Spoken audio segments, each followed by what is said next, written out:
Vena Melinda melaporkan suaminya Ferry Irawan ke Polda Jawa Timur atas dugaan kekerasan dalam rumah tangga. Selain melakukan visum, Vena Melinda juga membawa barang bukti berupa handuk dan pakaian yang diduga dipakai ketika ia mengalami KDRT.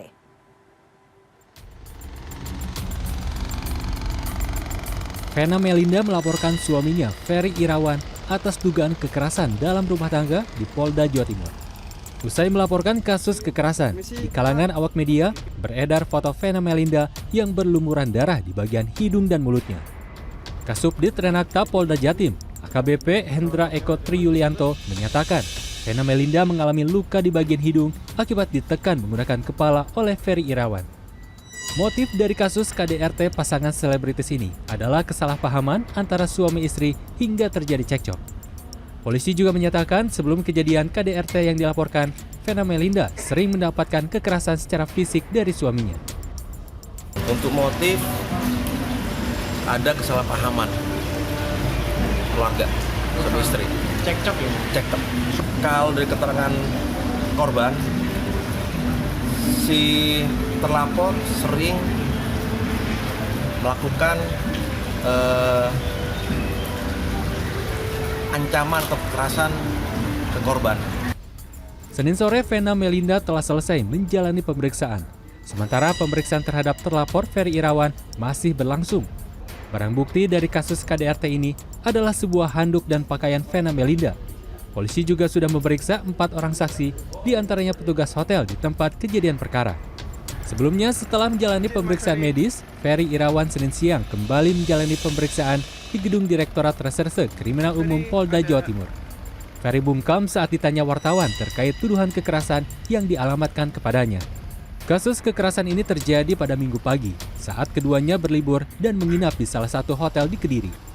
Vena Melinda kemudian melapor ke Polres Kediri. Pada hari Senin, kasus ini dilimpahkan ke Polda Jatim.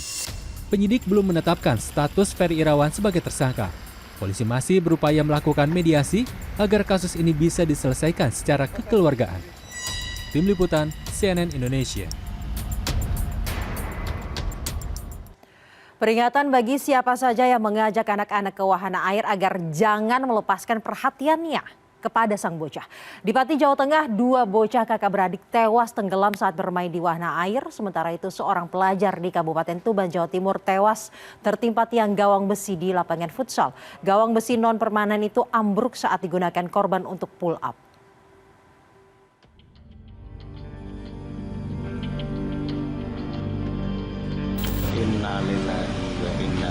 Nyawa kakak beradik ini tak bisa diselamatkan saat bermain di wahana air Sukoharjo, Kecamatan Wedari Jaksa, Pati hari Minggu petang. Awalnya kedua bocah berusia 8 tahun dan 7 tahun tersebut berenang di kolam anak didampingi pamannya. Saat menjelang tutup, penjaga kolam melihat kedua bocah menyelam namun tak kunjung naik ke permukaan. Ia kemudian memanggil paman korban lalu mengevakuasi kedua korban dan langsung membawanya ke rumah sakit. Namun nyawa kedua korban tidak tertolong. Pengelola wahana air hingga kini belum bisa dimintai keterangan. Sementara aparat Polsek Wedari Jaksa masih melakukan penyelidikan terkait kasus ini.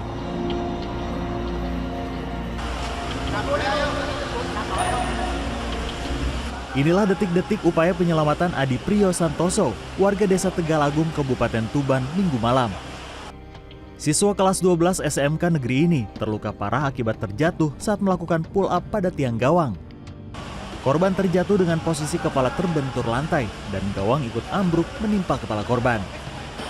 Guna kepentingan penyelidikan, petugas melakukan olah TKP, memeriksa saksi dan visum terhadap mayat korban. Korban sebelumnya sempat dibawa ke rumah sakit oleh teman-temannya, namun nyawa korban tidak tertolong. Tim Liputan CNN Indonesia. Berikutnya, polisi mengungkap motif pria yang membakar mantan istri dan suami sirinya di kawasan Penjaringan, Jakarta Utara pada Rabu malam 4 Januari. Polisi menyebut tersangka terbakar cemburu ketika melihat kedua korban sedang duduk di lokasi kejadian.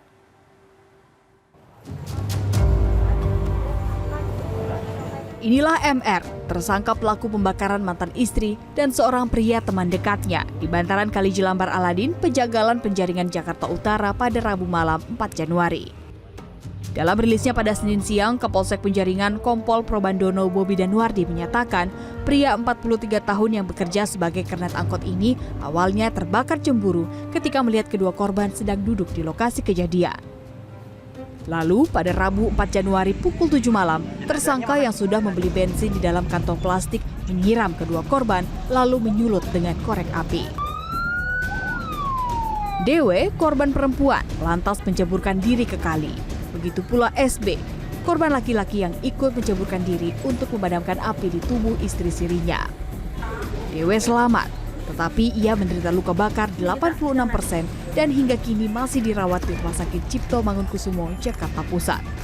Sedangkan SB meninggal dunia di lokasi kejadian. Dari hasil otopsi, polisi menduga SB yang menderita luka bakar hingga 60% ini tewas karena tenggelam. Polisi menjerat MR dengan pasal pembunuhan berencana. Ada jeda waktu, dia merencanakan di situ, dia membeli bensin lalu dan membakar. Artinya ada jeda waktu di sini, bukan tindakan spontan.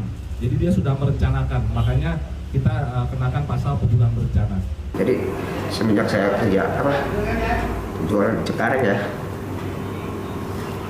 itu saya curiga.